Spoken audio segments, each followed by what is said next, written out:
Assalamualaikum warahmatullahi wabarakatuh. Perkenalkan, nama saya Muhammad Hikmah Saputri, NIM 351901 dari kelas PPIC dengan mata kuliah hadis dakwah. Di sini saya akan menyampaikan sedikit materi tentang dasar kewajiban berdakwah. Benarkah berdakwah itu merupakan kewajiban orang Islam? Para ulama ternyata berbeda pendapat dalam menetapkan hukum menyampaikan berdakwah itu. Sebagaimana para ulama menetapkan dalam sebagai fardu kifayah atau kewajiban kolektif, sebagaimana ulama menetapkannya sebagai fardu ain. Mereka sama-sama mengacu pada Quran surat Al-Imran ayat 104, sebagaimana Allah berfirman, dan hendaklah di antara kamu segolongan umat yang menyeru kepada kebijakan, menyeru kepada kemungkaran, dan mencegah dari yang mungkar. Merekalah orang-orang yang beruntung. Quran surat Al-Imran ayat 104. Kata minkum dalam ayat tersebut dianggap mengandung pengertian tabai atau kebagian, sehingga hukum dakwah fardu kifayah. Nabi Muhammad SAW pernah bersabda, "Balagu, sampaikanlah an-nawa dari diriku, walau ayatan, hanya satu ayat." Hadis riwayat Bukhari. Selanjutnya, hadis tersebut menjadi landasan kewajiban setiap orang Islam, laki-laki maupun perempuan,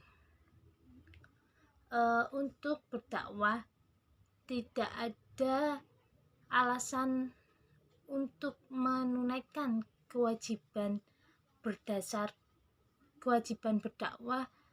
Hal ini tampak dari perintah untuk menyampaikan dakwah. Meskipun hanya satu ayat, berdakwah bukan kewajiban yang diperintahkan oleh para ulama,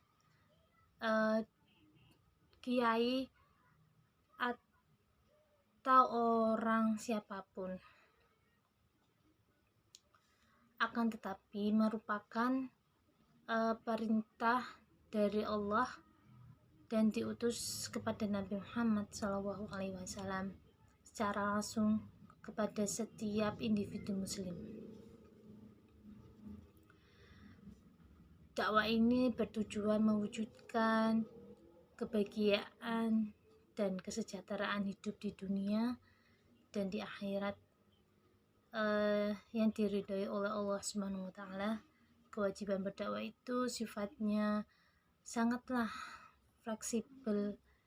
Hal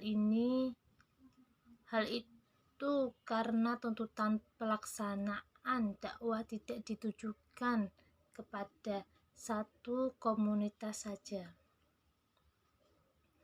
namun sifat umum dengan meninggalkan sifat kekhususannya sendiri.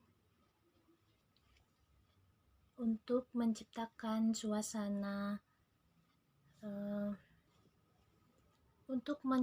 suasana kondisi dari kedua hukum tersebut, maka antara dakwah yang dilakukan secara kolektif dan individu harus saling melengkapi. Dakwah yang dilakukan secara individu hendaknya memberikan dukungan kepada pihak memang benar-benar tertuju ke dalam bidang secara profesional. Jangan sampai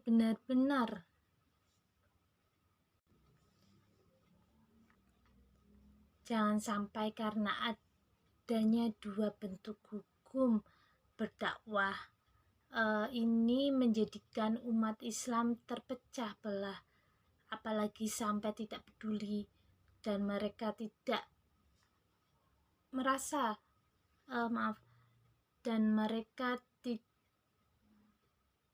mereka merasa tidak berkewajiban untuk menyampaikan dan melestarikan ajaran Islam. Kegiatan dakwah harus benar-benar fungsional dan mempunyai peranan transformatif dalam kegiatan ini, dalam rangka mewujudkan konsep tersebut. Maka sering dai harus mempunyai bekal atau persiapan diri dalam menjalankan misinya. Kita patut mencontoh keberhasilan Muhammad dalam perjalanan dakwah Islam yang dilakukan melalui 3 tahap transformasi. Tahap pertama dalam transformasi sosial, di mana Muhammad dimulai dari masyarakat jahiliyah ke masyarakat Islam. Tahap kedua transformasi sosial kuantitatif, yaitu dengan mengadakan ekspansi hingga keluar Jazirah Arab. Sedangkan tahap ketiga adalah transformasi peradaban dengan menyerap nilai-nilai peradaban Yunani, Romawi, Persia, Gino, dan sebagainya, yang menjadikan Islam sebagai pusat peradaban dunia. Keberhasilan tersebut dapat dicapai karena jiwa Muhammad telah tentram, konsep jiwa besar, teguh, ulet, bersih, dan lahir serta memberi tanpa pamrih. Materi dakwah itu harus mempergunakan bahasa yang tinggi, canggih, malik sehingga memenuhi syarat. Namun sangatlah penting adalah berupaya untuk membahasakan ajaran-ajaran agama sesuai dengan tingkatan kecerdasan objek dakwah. Oleh karena itu, dakwah sedapat mungkin menggunakan bahasa sederhana dan komunikatif, artinya mudah untuk diketahui dan dipahami oleh objek dakwah. Materi dakwah tidak ditentukan oleh seorang dai, sehingga ditentukan oleh objek dakwah. Dibutuhkan kecerdasan, kecapaian, kepekaan, dan kejelian dai dalam membaca kondisi objek dakwahnya. Kita tahu sehari-hari media sosial atau medsos telah menjadi fenomena yang semakin menonjol dan mengangkar kebenarannya nyaris tidak bisa dipisahkan dari kehidupan manusia. Sebagai bentuk aplikasi dalam komunikasi secara virtual, media sosial merupakan hasil dan kemajuan. Sekian dari saya. Terima kasih. Wassalamualaikum warahmatullahi wabarakatuh.